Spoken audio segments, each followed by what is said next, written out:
All right, coming in at number 8 is Assassin's Creed 2 for the 360 and PS3.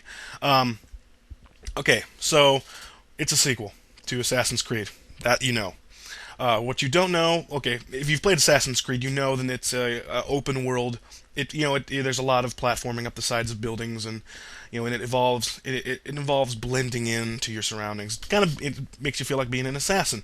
Some of the things that the first game suffered from, though, was sort of a repetitive nature and repetitive, storylines, and a lot of the quests just feel tedious and tacked on. And while I still finished it, I kind of felt a little bit, maybe not gypped, but like it could have been a lot better. Assassin's Creed 2 is a lot better. All of that repetitiveness has been removed, and the game looks better. It feels better. They've changed some of the dynamics with the way that you upgrade yourself, and it's definitely better for those changes. And for those of you who don't know what it is, you play as Ezio, I forget his last name, and you play in Renaissance Italy, and basically you start uncovering more things about the sort of the deeper storyline between the Templar and the assassins, and yeah, that's a really cool moment in gaming when you figure out the truth. I also have not finished this game, so this is another one that is incomplete as of now of my knowledge of the game. But from what I can tell you, that it was very, very good all the way through so far, and that it's if you know what you're getting yourself into, then you should play this game. Should you play the first one first? Maybe, but this game is such a drastic improvement that I might as that like. The only reason to play the first one would be to get all the backstory. So, Assassin's Creed 2, number 8. Alright, coming in at number 7 is Infamous for the PlayStation 3. This is an exclusive title for the PlayStation 3. Picked it up in sort of my hunt for exclusive titles that I was interested in for the PlayStation 3. So what do you got here? This game came out kind of the same time as another superhero game that got a lot of press called Prototype, and that was for both PS3 and 360. But that game I've heard was just not nearly as good as this game. So you play as Cole McGrath. There's this cataclysm that happens, and while everyone else dies, you're kind of at the epicenter, and you get these electric powers that sort of develop over time, and you help save the blackouted city. And basically, you can choose to. It works in the karma engine like so many games do these days. Basically, you can choose to save the world or condemn it with your powers. And I chose usually when I go through a game, I usually pick the good path. That's just something that I find myself doing because I like being a good guy. I don't know why, but this time I decided to go evil. Just because, well, the title's called Infamous, which implies evil, and when you go all the way all the way to the evil side of this game, it's called Infamous Rank. So I figured, why not just go evil? And the decisions you make, there's definite karma points in the game, and then based on your karma, you get different powers. For example, being evil, I got the chance to arc lightning, which is just like a constant stream of lightning, and it gets really creative with all the powers you get. Like you get like lightning grenades, and you get like a lightning shockwave, and you can like jump and punch the ground, and depending on how far you fall and punch, that's how much damage you do. So the combat is pretty basic.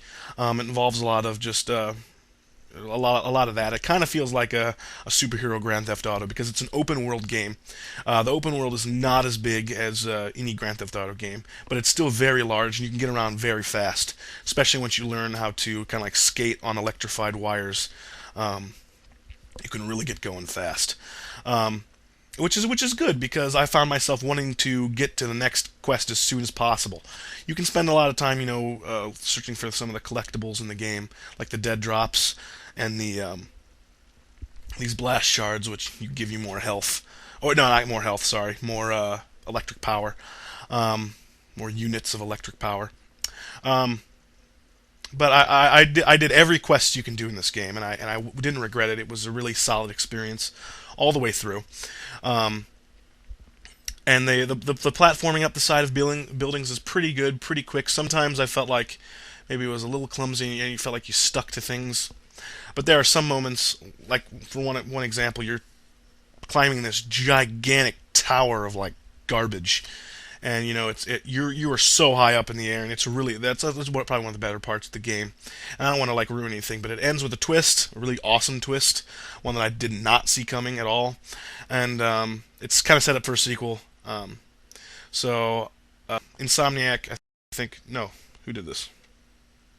Soccer Punch. I don't know what else they did. Oh, they did maybe Sly Cooper, maybe. So I think they're probably done with Sly Cooper and they're gonna stick to Infamous for a little while, which may be a good idea. I don't know. But Infamous was a great game, great platformer and action game, and anybody who has a PS3 needs to check it out. So Infamous is number 7. All right, coming at number 6 is Resident Evil 5 for I don't know what it's for, 360 and PS3 maybe, or maybe just 360. I don't know.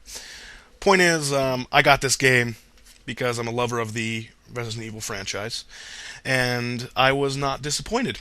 It involves the same over-the-shoulder kind of third-person shooting as Resident Evil 4, and I think even people who have just played Resident Evil 4 and kind of jumped on the bandwagon then are still going to appreciate this game for its gameplay aspects. It's going to have it's going to really tie into the Resident Evil lore for those of you who have been around and played a bunch of Resident Evil games, and that's good too. One of the things that I might complain about this game, though, is that it is really better, and almost prohibitively better, when you play it with another person, another living human being.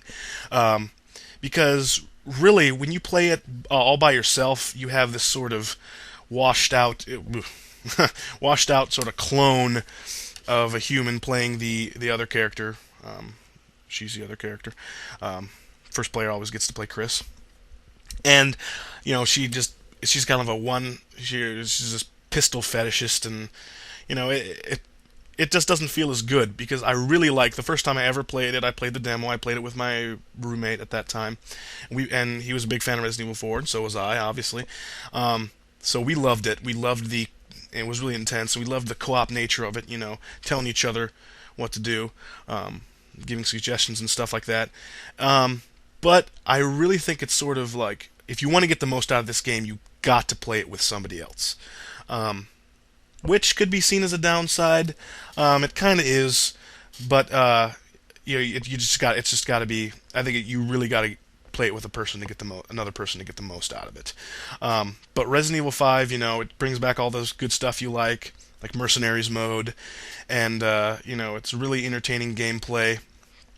So Resident Evil 5 for lovers of survival horror or just lovers of great games. A lot of people forget about this year because it came out a long time ago.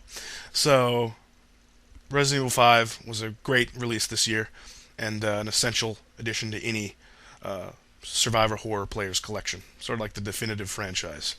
Although I will say, while I liked Resident Evil 4 better than like all the others in the franchise, this is probably a pretty this is second place. A distant second. Resident Evil 4 blew my mind, but this is probably second place in the franchise for me.